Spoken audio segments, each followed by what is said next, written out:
Aleyküm. Babat qarıyır maşallah.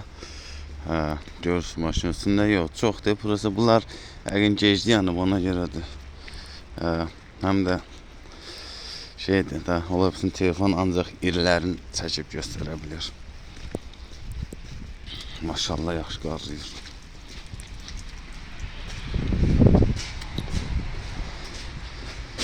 Burada Kırımdır. Yenə də deyim. Qəşəng qarıyır elə bir şey. Qışın orta ayda. Nətər deyirlər? Oğlan çağı. Hava belə. Qəşəng gəzməli havadır. Maşallah. Saat 11'dir, 10'dur belə. Baxmadım, yadımdan çıxdı.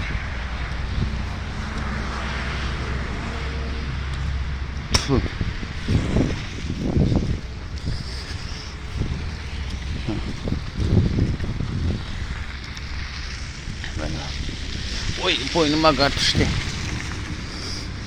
Mən yetim Dağıstandan geldim bura ki, oralı soğuqla belə elə. Deyir o yağmurdan düşdüm, yağmura düşdüm, yağışdan çıxdım, yağmura düşdüm. Elə bir söz var idi. Maşallah. Dağıstan qar, Moskva qar, hər yer qarlıyıq maşallah.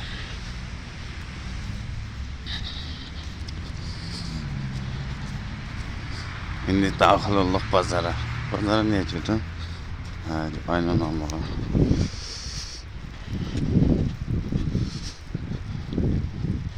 O da bizim bazarda. Burada roznisadır. Yani kilona satış. Daha ki burada skalatlardır. Əyindəki adamlar demiş ki, əyində də şeydir. Optaboy tavar. Yaxşı əllərim doğdu. Gözünüz xeyrə qalsın. Kanalıma da abone olmağı unutmayın.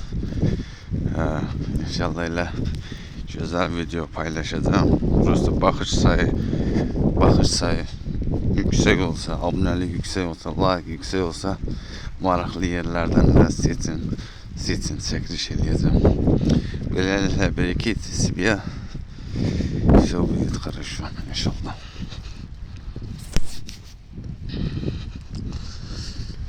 Это я. Здравствуйте, все приветствую. Görünməyəm qaranlıqda heç. Qəşəng qarıyır.